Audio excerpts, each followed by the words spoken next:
Hey guys this is Ravi. Actually ఏం జరిగిందంటే రీసెంట్‌గా సీతంపేటలో ఇంటర్మీడియేట్ అడ్మిషన్ కోసం కౌన్సెలింగ్ అయితే జరిగింది. దానికి నేను అండ్ మా అత్తయ్య వాళ్ళ బాబు ఇద్దరం కలిసి వెళ్ళాం. మనోడికైతే 539 మార్క్స్ అయితే వచ్చాయి. సో, మేమైతే చాలా ధీమాగా ఉన్నాం. మనకు నచ్చిన గ్రూప్ వస్తుందిలే అనుకోని. సో, అలాగే వాడి పేరు పిలిచారు.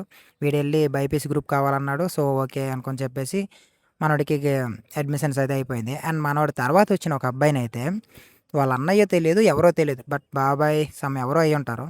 అతను ఫోర్స్ చేస్తున్నాడనమాట. ఏమంటున్నాడంటే, "నువ్వు ఎంపీసీ గ్రూపే తీయాలి. ఇంక వేరే గ్రూప్ తీస్తే నేను ఒప్పుకోను" అనుకుని ఫోర్స్ చేస్తున్నాడు. పాపం మా అబ్బాయి చాలా డల్ అయిపోయాడు. నాకు ఆ గ్రూప్ అంటే చాలా కష్టంగా ఉంటది. నేను దాన్ని మేనేజ్ చేయలేనేమో అనుకుని ఆ అబ్బాయి నేను బైపీసీ తీసుకుంటా అంటే, "వద్దు నువ్వు ఎంపీసీ తీసుకో" అనుకుని ఆ పక్కనున్న అబ్బాయి అయితే ఫోర్స్ చేస్తుంటే నేను చూశాను. బట్ ఆ అబ్బాయి మాత్రం చాలా డల్ అయిపోయాడు. సో, మీ పిల్లల్ని నచ్చిన గ్రూప్ తీసుకొని నచ్చినట్టు చదవనియ్యండి. అంతేగాని మనం ఫోర్స్ చేస్తేనో లేదా ఇంకేదో చేస్తేనో వాళ్ళు చదివేస్తారంటే అది మన భ్రమ. సో, వాళ్ళకి నచ్చిన గ్రూప్ తీసుకుంటేనే వాళ్ళు కంఫర్ట్‌గా ఉంటారు. అండ్ కంఫర్ట్‌గా చదవగలుగుతారు. సో, మనకి నచ్చిన గ్రూప్‌ని వాళ్ళపై రుద్దడం అంత కరెక్ట్ కాదు. ఎందుకంటే చదివేది వాళ్ళు, మనం కాదు. సో, ఇది కొంచెం పేరెంట్స్ ఆలోచిస్తే బావుంటదని నా ఫీలింగు. సో, నేను కూడా మా వోడిని చెప్పాను, "నువ్వు ఏ గ్రూప్ తీస్తావు? మనమైతే ఎంపీసీకి అప్లికేషన్ పెట్టాం. బట్ నువ్వు ఏ గ్రూప్ తీస్తావో నీ ఇష్టం రా. ఎంపీసీ, బైపీసీ నేను రెండిటికి పెట్టానంటే" వాడన్నాడు, "నేను ఎంపీసీ మేనేజ్ చేయలేను. నాకు మ్యాథ్స్ కష్టంగా ఉంటది" అని చెప్పేసి మనోడు బైపీసీ అయితే తీసేసుకున్నాడు.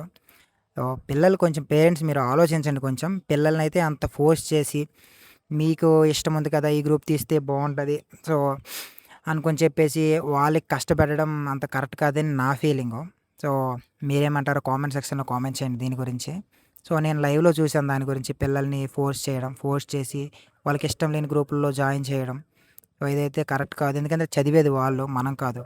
తర్వాత బ్యాక్‌లాగ్స్ ఉండిపోతే మళ్ళీ తిట్టేది మీరే. చదవలేదా బాగా అని చెప్పేసి.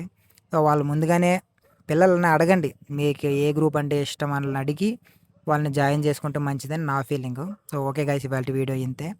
నెక్స్ట్ వీడియోలో మళ్ళీ కలుద్దాం. Bye bye. సో, మరిన్ని మోర్ వీడియోస్ కోసం మన పేజ్‌ని అయితే ఫాలో అయిపోండి. సో, మళ్ళీ నెక్స్ట్ వీడియోలో కలుద్దాం. Bye bye.